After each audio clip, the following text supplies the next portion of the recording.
Tonight on DC News Now at 5, behind bars, the woman charged with shooting her husband at the Mandarin Hotel is denied bail, why she says she was justified in shooting her spouse. Happening now, an abortion vote in West Virginia is underway. We hear from both sides with the latest on the debate. And a happy update on the beagles that were rescued from Indigo that now have some additional faces. And thank you for joining us for the News at 5. I'm Mark Hall. We begin with DMV first warn day. Rain is inching closer. Grab an umbrella if you are heading out. Forecaster Brittany Ward is here now. And Brittany, will tonight be a washout, or can we still have plans for dinner outside? Hey, Mark. Well, we're live in the Ford Weather Center, and it's not going to be a complete washout. We're going to start to see the rain move out of our area as we head into the later half of our evening hours. Take a look at live radar right now. This is kind of showing you what's been going on the past 45 minutes. We started to see some rain work its way into our area. Now it's inching closer to the DC metro area. In fact, we're already seeing it here at our studio. Rain is currently falling down. You see Arlington, you guys are getting some as well. Now, this is not severe, just heavy downpours, mainly what we are currently seeing outside. So definitely grab that umbrella if you are heading outdoors. Now, right now, if we take an overview of the entire DMV, still seeing some showers across Germantown, parts of Fredericks, even over in Winchester and the eastern panhandle of West Virginia. Now, the National Weather Service still has a few severe thunderstorm watches in effect for mainly towards our southern counties. They are set to expire at 8 p.m., but I will not be surprised if they do expire a little bit earlier today. Now, this is all thanks to that cold front that has been just lingering around our area as we head through our Friday today. It's going to start to shift its way south. Then it's going to stall out as we head into our weekend. But we do have a nice weekend in store for us. Doesn't look to be a complete washout, but we are tracking a few showers for our weekend. So definitely keep it here. We'll have a look at that and what to expect for the rest of your weekend coming up in just a bit.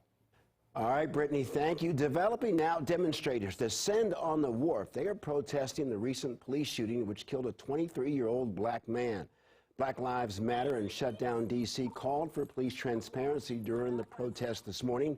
The groups are accusing the police of excessive force in the shooting death of Lazarus Wilson. Wilson was shot and killed nearly 2 weeks ago by an off-duty D.C. Metro police officer.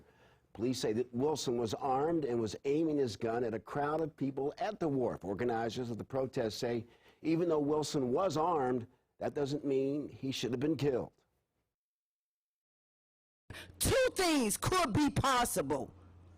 Lazarus Wilson could have had a gun, and Lazarus Wilson could still be here going in front of the judge and jury and not allow D.C. police to be judge, jury, and executor. Police Chief Robert Conte told reporters last week that he believes the off-duty officer's actions were justified. Well, tonight, a man found walking alone on I-795 in Baltimore County is back with his family. Maryland State Police say the man, who was wearing only black shorts, was found walking alone and needed medical attention. The man was taken to the hospital for treatment, but couldn't remember his name or contact details. No word on why he was walking on the highway. Well, new at 5, the woman charged with shooting her husband at the Mandarin Hotel is denied bail. Lex Juarez has reaction from Weems's family, attorneys, and supporters, and a clear picture of the timeline leading up to the shooting. An emotional day at D.C. Superior Court Friday for family and supporters of Shantari Weems as a judge denies her bail over charges against shooting her husband.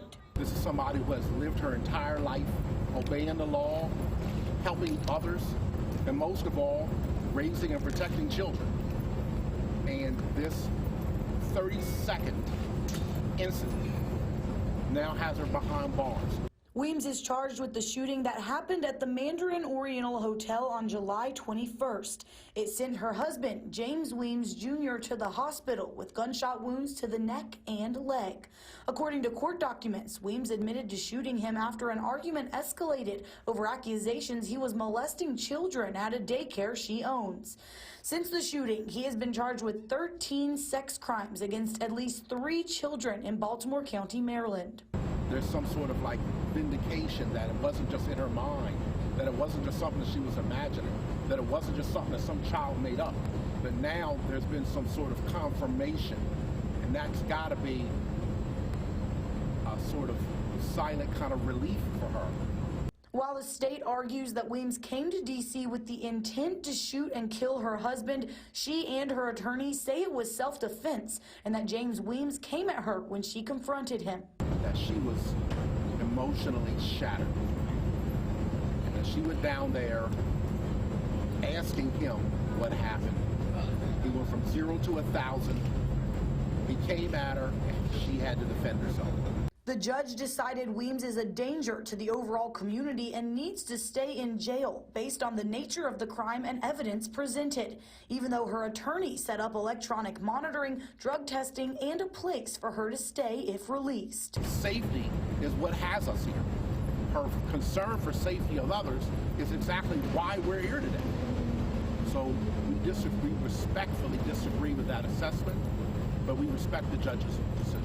There's nothing in her history that would say that she is a danger to our community. So she should be out with her family, with her children, like many violent criminals that are out here right now. Weems will be in court again on August 9th. In Washington, Lex Juarez, D.C. News Now.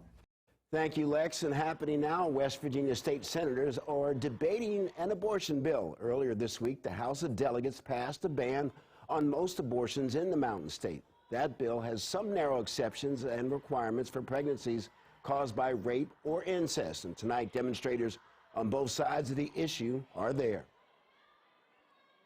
My message is that we are not going to stop fighting for our rights as women, and we are not going to let them just roll over us and not hear our voice without a fight. My message is that we're here to stand for the lives of unborn children. We are pro-life. We are not in favor of abortion. What the House and the Senate can work out their differences, the bill will go to Governor Justice for his signature. Well, Maryland abortion clinics could see an overload of patients from West Virginia if the bill passes due to the close proximity of Eastern Panhandle. DC News Now talked to one woman who says this kind of decision should be up to the patient and her doctor. They should absolutely be allowed to come to Maryland and get an abortion. I don't think that it's right that they're taking away our choice as women. It's actually setting us back. And women who live in Montgomery County, Maryland, or travel to the state seeking an abortion won't be prosecuted for seeking one. While House Democrats fought to ban assault weapons throughout the country, it was a rushed attempt before the August recess. Basil John reports the Democrats hope this sends a message that they are serious about gun safety legislation. On the last day before starting a 45-day recess, Democrats rushed a vote to ban assault weapons. We have a gun violence crisis in this country. Massachusetts Democratic Congressman Jim McGovern says his bill is not meant to take guns away from Americans and would allow all current AR-15 owners to keep them. Rights come with responsibilities, and we have a responsibility to try and stop mass shootings. Democrats argue military-style assault weapons are a common thread in most mass shootings, and that's a good reason to outlaw future purchases. That is what killed those children in Parkland, Highland. That's what killed them in Uvalde, in Buffalo. That's what killed these people in El Paso. However, Republicans like Pennsylvania Congressman Guy Reschenthaler argue the bill would be both unconstitutional and ineffective. This is the most severe restriction on the Second Amendment since the passage of the assault weapons ban of 1994. And Ohio Republican Congressman Jim Jordan says law-abiding citizens shouldn't be asked to pay the price. For years, the Democrats told us we're not coming for your guns. Oh, yes, they are. The Second Amendment says the right to keep and bear arms shall not be infringed. But they don't care. If the Senate takes up this bill, it will face an uphill battle to gain enough Republican support. Reporting in Washington, I'm Basil John. Dude, spit it out. You can't. You gotta spit it out. Spit it out. Spit it out, bro. Spit it out. Well, tonight, this arrest made by D.C. police is under review. It shows a police officer with his knee and elbow on a man's neck after a chase. This all happened about a month ago, and right now it's being investigated as a serious use of force. D.C. police officers are banned from using knee restraints. That evening, D.C. police say that officers saw a drug deal as it happened along O Street Northwest near North Capitol Street, and officers took off after the people involved, bringing one of them to the ground. And you can hear police telling the man to spit out the drugs. The incident is now under review at the U.S. Attorney's Office for D.C. After they complete their review, D.C. police will conduct a separate investigation. And we're following breaking news. Search and rescue efforts are underway right now in Kentucky. Families are beginning to see the depth of destruction from historic flooding. The water washing away vehicles and destroying bridges. Some towns are cut off tonight, and the governor is calling on people to stay calm. For everybody out there that is scared, that can't get in touch with one of their relatives, cell phones are down in so many of these regions. Let me tell you, I know how you feel. I couldn't get in touch with members of my family after the tornadoes. So please continue to hope, continue to pray, and we will try to connect as many people as possible. At this hour, the death toll stands at 16 people. That number is expected to rise. And News Nation's Robert Sherman is on the ground in hard-hit Jackson, Kentucky, surveying the damage.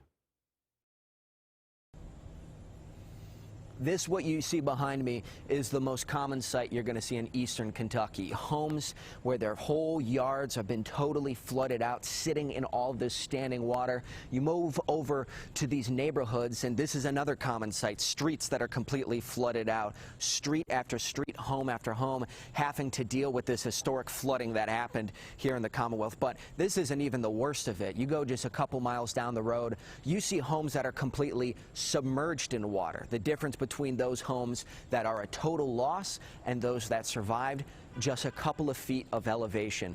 We know that state and local officials are out continuing with search and rescue operations today. Over 100 rescues have been made throughout the Commonwealth of Kentucky. And when you talk to the everyday person here, they say that their communities are strong and they will come back even stronger. But the difficult pill for them to swallow is that just a year and a half ago, they dealt with another historic flood, which destroyed many of the homes and businesses in these very communities. They buckled down, they came together, and they rebuilt. But just as they were coming back to fruition, months later, they're dealing with this kind of travesty once again. They say that is the hardest aspect to deal with, not just one series of devastations, but a second one as well.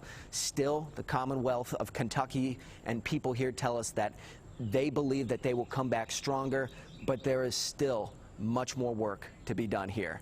In Jackson, Kentucky, I'm Robert Sherman. Thanks to Robert. We certainly wish them the best. President Biden has approved Kentucky's disaster declaration, and he has ordered federal aid to help in recovery efforts. Well, still ahead on the news at 5, saying sorry. Will Smith breaks his silence after slapping Chris Rock at the Oscars. Hear his emotional apology.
Longtime Commanders pass rusher Ryan Kerrigan announced he is officially retiring as a member of the Burgundy and Gold. Kerrigan spent his first 10 seasons with Washington before playing last year with the Philadelphia Eagles. Kerrigan will retire as the Commanders' all-time sacks leader with 95.5. And here's what Kerrigan had to say in a statement posted on the Commanders' Instagram. "I'm proud to call D.C. home, and I'm so thankful that I was drafted here because of the way you've treated me and my family.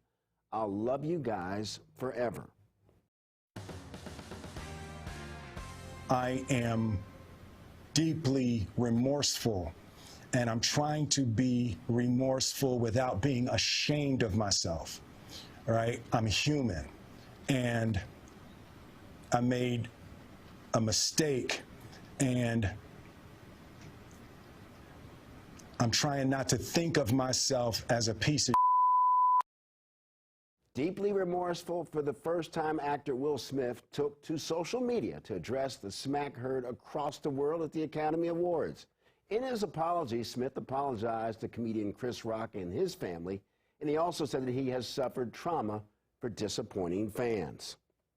Well, a new COVID vaccine has been approved by the CDC, and Marylanders will soon have a new option in the fight against the virus. Now, this latest vaccine from Novavax, a company located in Maryland, is protein-based and one that can be administered in 2 doses with protein-based vaccines. Now, proteins made outside our bodies are injected as part of the treatment, creating a stronger immune response.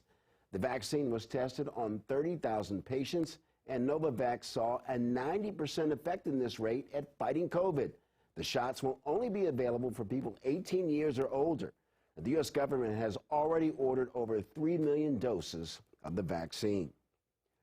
D.C. Health is opening another monkeypox vaccine clinic. It will be in Ward 8, and the clinic opens Monday, but D.C. Health officials say that people can book appointments now. And so far, about 7,000 doses of the vaccine have been given out.